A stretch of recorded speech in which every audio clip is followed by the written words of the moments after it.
Do you think that either player will be going for like an ATP sort of build on this map? Or do you think that that's less common with civilizations like these? Sorry, can you say that again? Like an ATP build with either, I guess with either civ, but especially with Germans? I don't see it happening. Okay. Germany, if in order to send ATP, you have to either give up your 4 villager shipment, or delay your colonial shipment by a significant margin. Both of which is not very advantageous for Germany, especially since you don't get any free Ulans with the ATP shipment.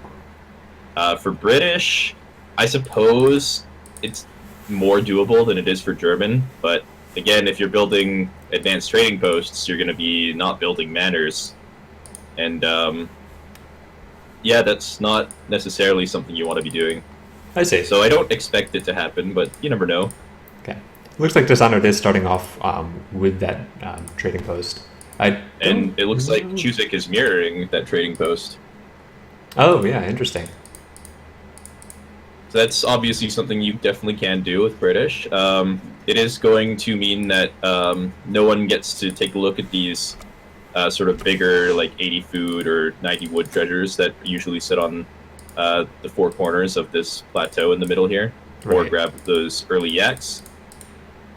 But yeah, this early trading post could potentially mean that Chusik is going to go for some kind of Virginia Company build after that early 3 villagers.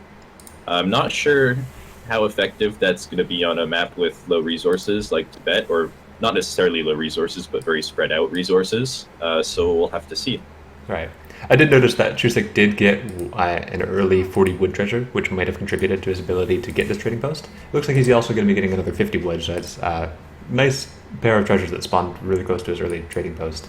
Dishonored, unfortunately, just missed these 2 yaks over on this side of the map. But I think he's going to be exploring around. Yeah, he might find one of the good treasures. But not the end of the world. Yeah.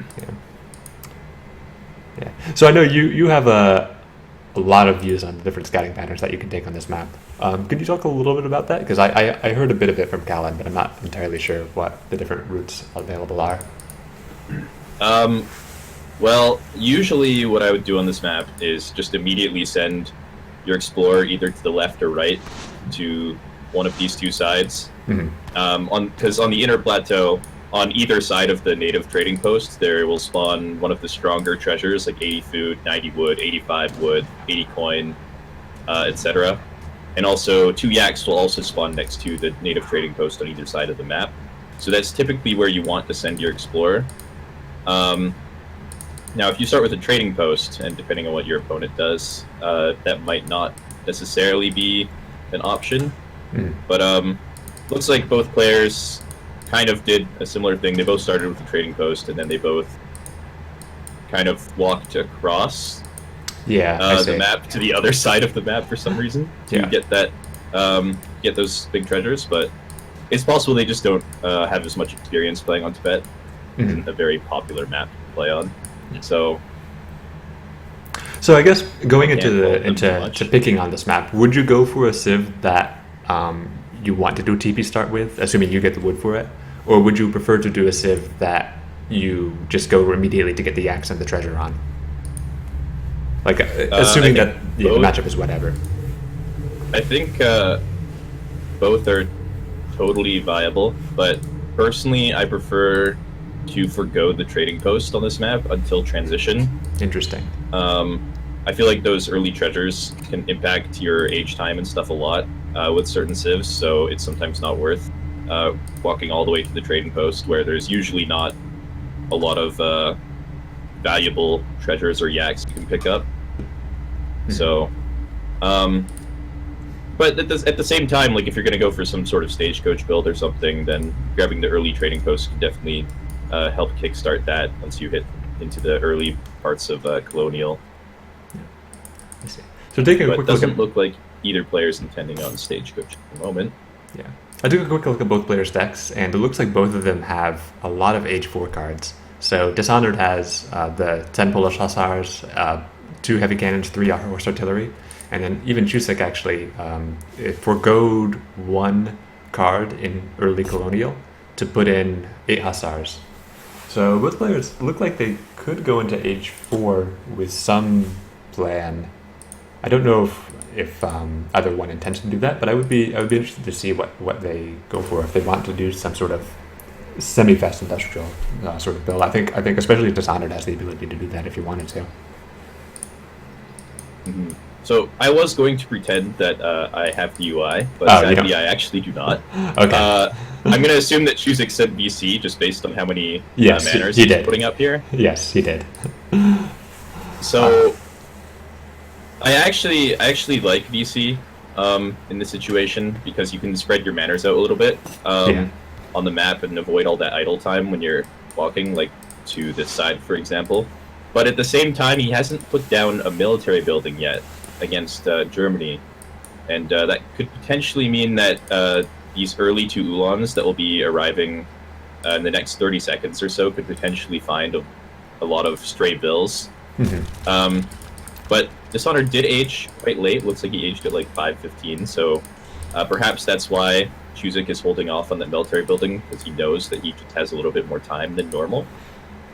Yeah, for a bit it looked like Dishonored... At the same time, Dishonored... it's still going to be later than the 2 Ulans arrive. Yeah, for a bit it looked like Dishonored wasn't even going to be putting up a military building at all for a bit. It looks like he just now got stable down. But it will be a little bit late for the Ulans, and so Chusik does have a bit of an opportunity here to survive. He does have his first barracks going up now, and most likely I'm going to say pikes, yep, and then the pikeman just gets queued up right now.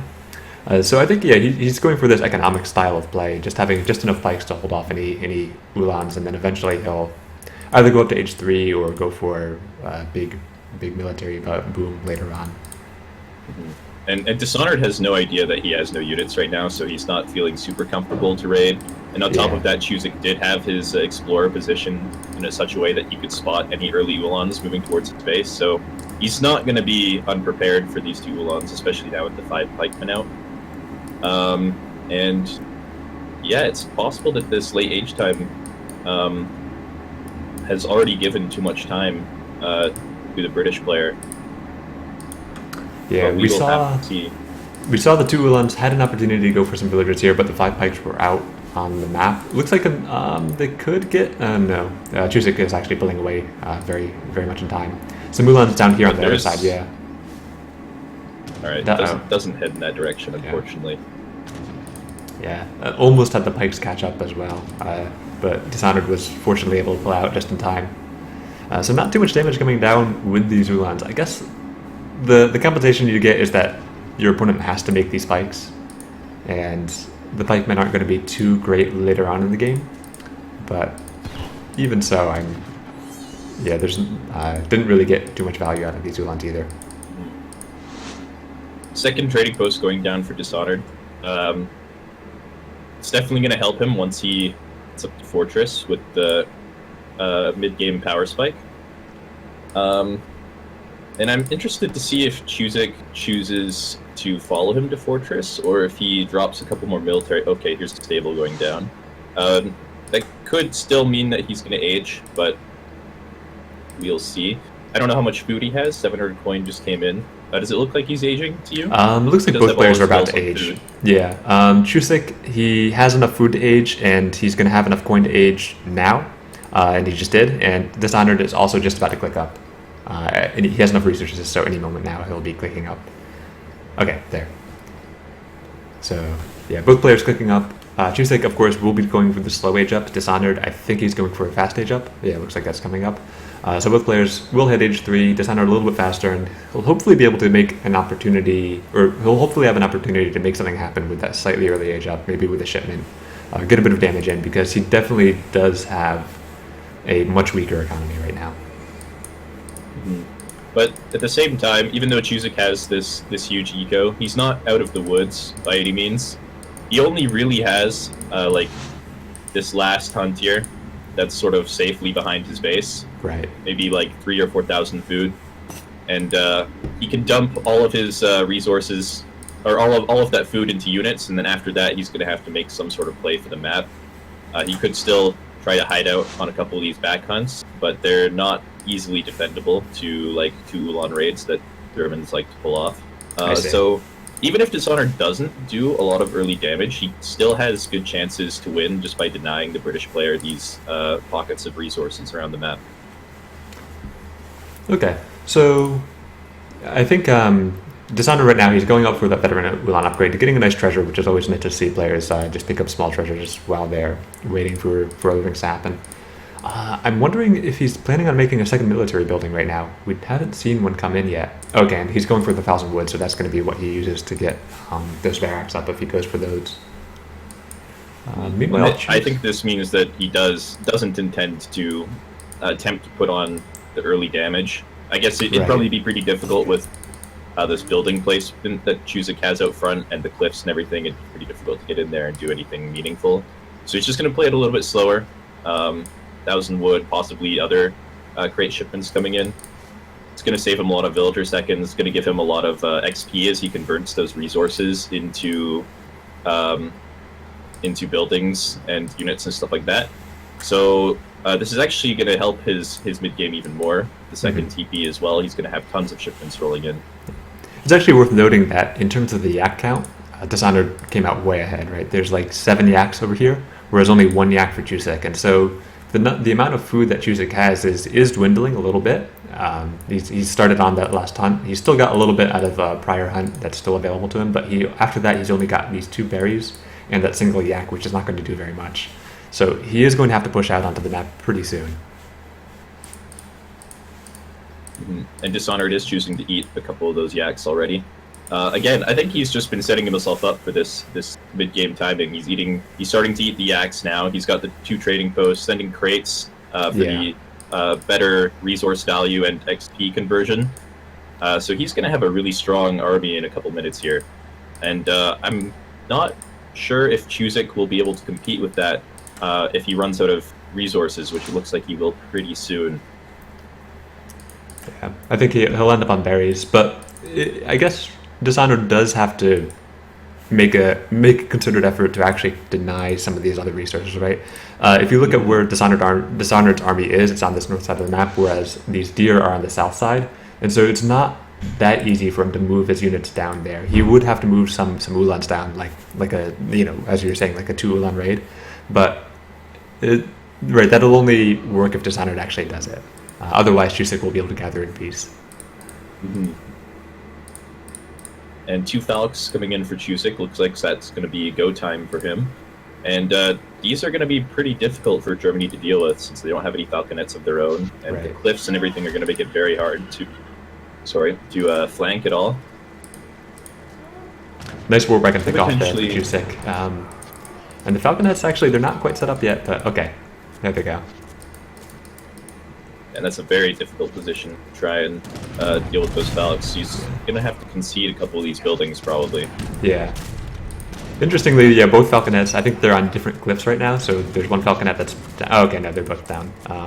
For a moment, it would have been really awkward with one Falconet standing on top and one Falconet underneath, and you'd have to be very careful with your positioning a little bit, maybe? Okay.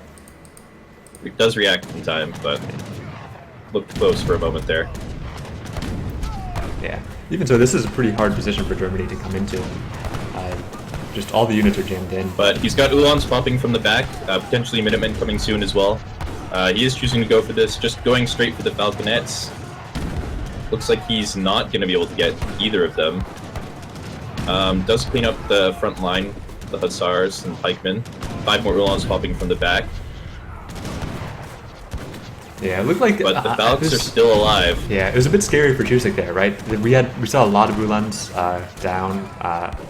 It looked like all of them were in a great position too, but still a lot of Longwomen survived, and none of the Ulans made it out, and even a lot of Dragoons survived, so another Ulan pop won't necessarily work. I think, Chusik fought that fight pretty well, and... Yeah, it's just... Positioning was just too difficult to get a good flank on the Falcons, unfortunately.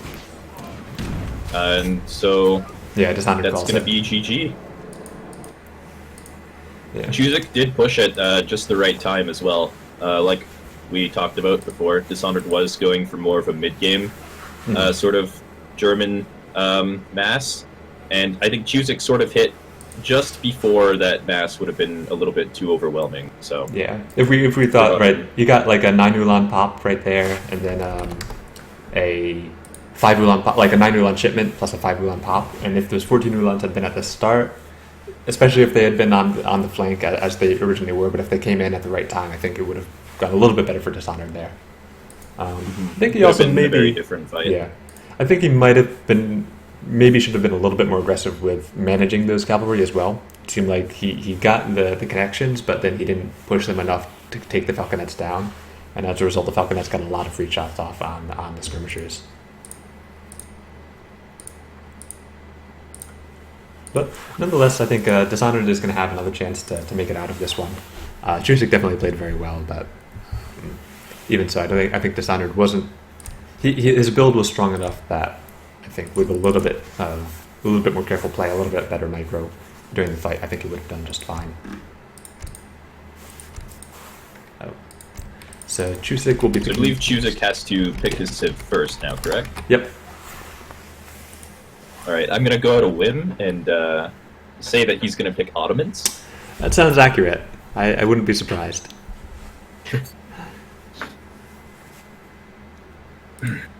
I have no idea what other civs Dishonored likes to play, but I wonder what he would pick into Otto.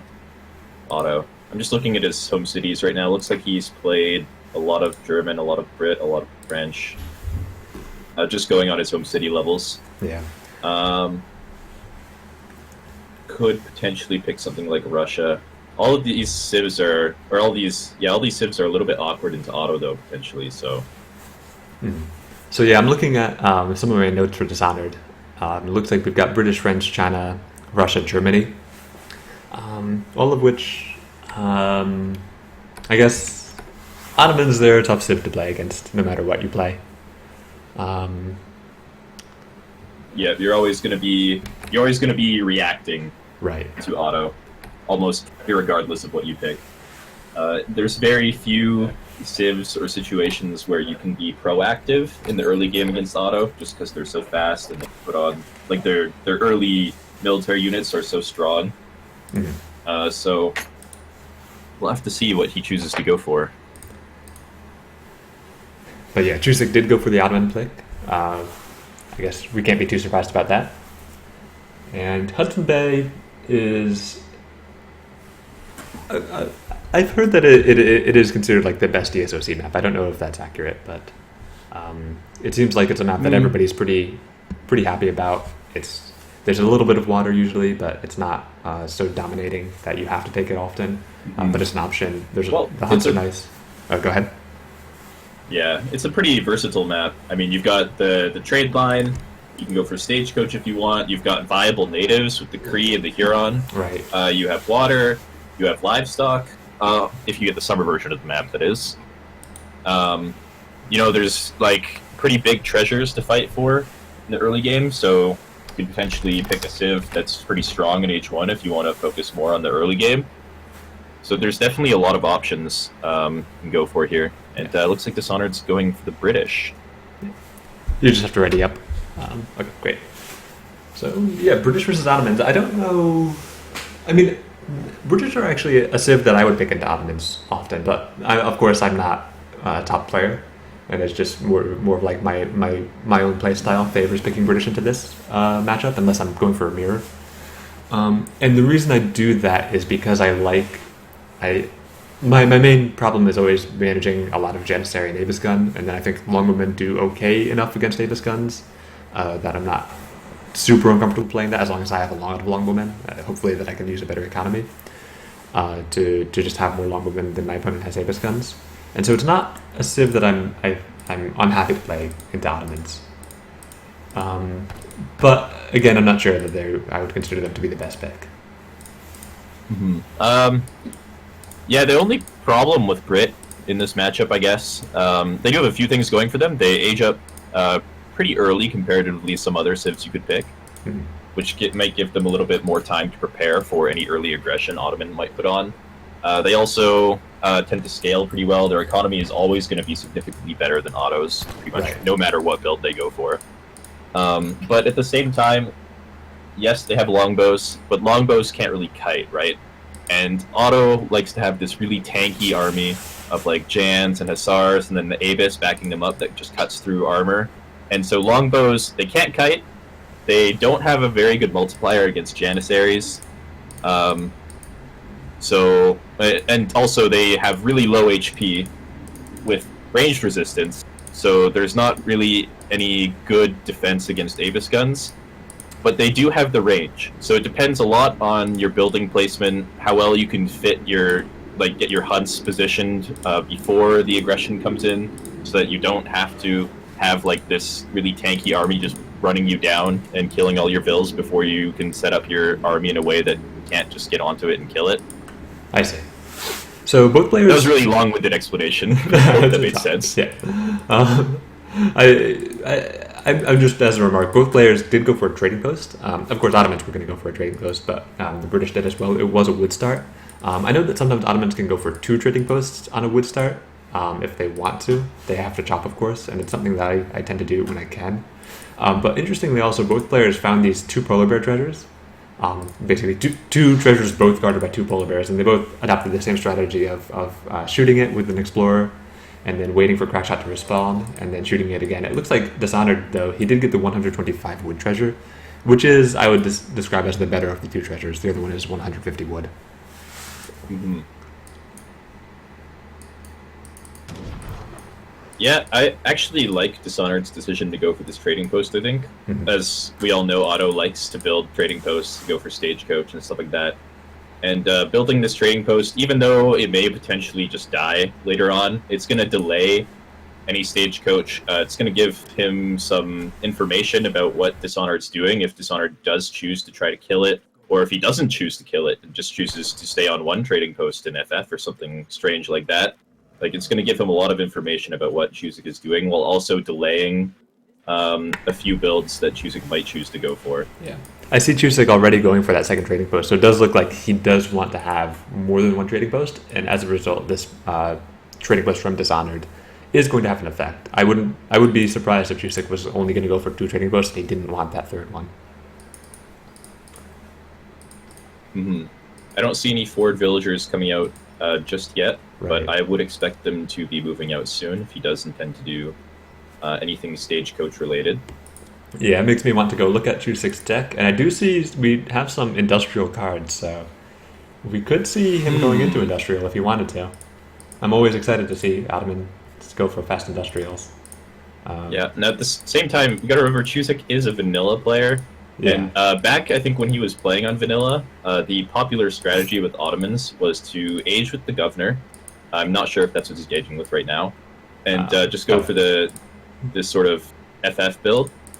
And I don't know if he knows about the revolution off the top of his head. I'm sure he knows of it, but I'm not sure if it's going to come to mind. Okay, yeah.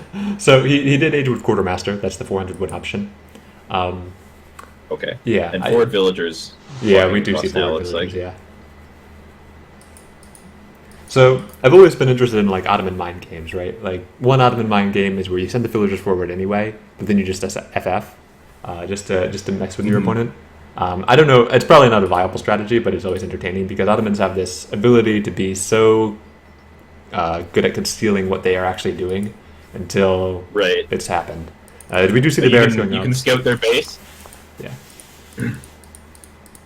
Sorry, yeah. I actually think mind games with Ottomans are pretty good because it's actually so hard to scout them sometimes. Like you walk through their base, like he's going to see the 700 wood now, which is pretty much the only thing that will tell you what he's doing. Because otherwise, you see, he has villagers on food and villagers on gold. That means he's either making one of 3 units or FFing. Yeah.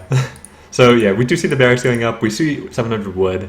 So I think it's a little bit more clear about what Chusik is doing, at least for us. I don't know if Dishonored has full information yet. I don't think he's seen this barracks yet.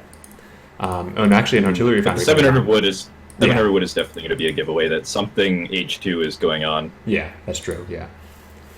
So we do have the artillery foundry out, and 5 Janissaries in queue. I'm wondering now if Chusik is going to go for this trading post, or if he wants to come into the base. We do see stagecoach up, so I wouldn't be surprised if he went for the trading post. And that will, as you mentioned, help out Dishonored a little bit, because even though he's going to lose the trading post, he does get a little bit of delay down on the big, massive Janissary and Avis gun coming into his base. And buying time as the British right now is definitely like your top priority. Mm-hmm. And it's definitely already lost. It's already cost Chusik probably a couple hundred resources, or almost a couple hundred resources, on missing those stagecoach passes. Definitely. So definitely a good decision to go for that early on. 5 Musketeers for Dishonored, but those won't be able to beat 5 Janissaries. And so he's pulling back a little bit. Interestingly, that scout from Chusik actually survived. I thought it was going to go down, but it is still alive, and it's still actually going to be able to do a lot of contributions.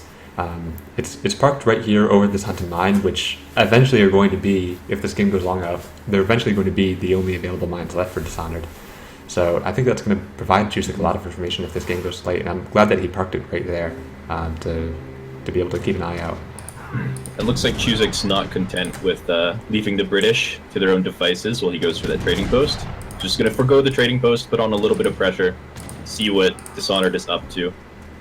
Not going to push in too far. The building placement is pretty tight, hard to pressure. Right. But yeah, it looks like he's not going to go for the trading post. Just going to go for that big Abyss mass and hope that there's no way that Dishonored can ever really deal with it. Dishonored, it looks like he's responding with a stable, which, yeah, I mean, that makes sense, right? You have to deal with Abyss guns somehow, but Abyss guns, they're really hard to deal with inside a Janissary mass, right? And Ottomans, they love making their Janissaries. A few long women coming out, but I think all of them are going to go down, yeah. Yikes. Abyss guns hurts. pretty good. Well, one thing I like, one thing I like that Dishonored is doing right now is he's or he was at least at first, he's prioritizing his TC and outpost fire on those Abyss guns. Yeah. He's still doing that, yeah. He's still doing that. Yeah. So that is going to help a little bit. But yeah, I don't know if he has any way of dealing with this mass right now. He's got almost no villagers gathering. And I don't know if he can really ever kill this army. Right. He's not going to be able to get enough units out. So a few Musketeers, but it wouldn't be too... Okay, yeah, corresponding to a 4 Hussar pop. But, you know, these Hussars, they're not going to do too much right now because there's not actually that many Abyss guns.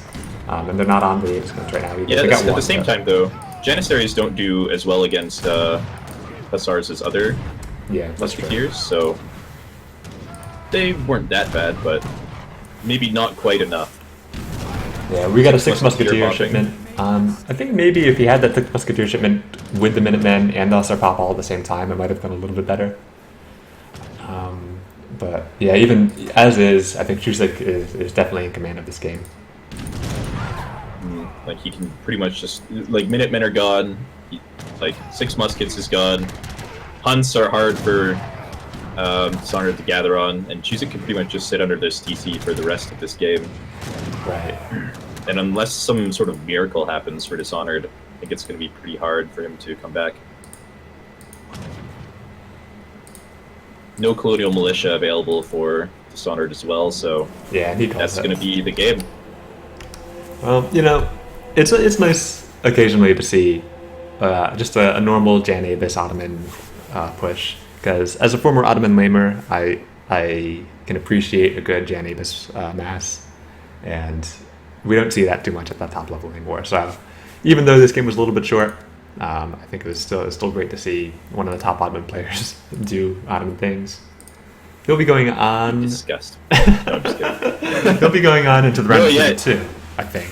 Yeah, he won pretty convincingly. I think it was a good decision for him not to go for the trading post. It would have given Dishonored a couple of very important minutes to get the infrastructure and units set up to actually defend that sort of mass. But yeah, I guess pretty convincing overall from Chusik. Won both games relatively easily without much trouble, so yeah, we will have to see how he continues to do in the rest of the tournament.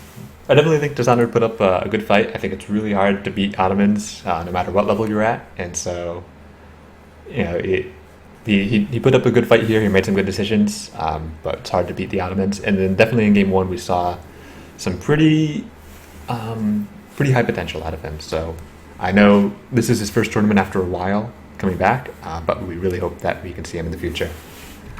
And of course, Chusik, we're very glad. At least anybody who doesn't despise Ottomans is glad to see him around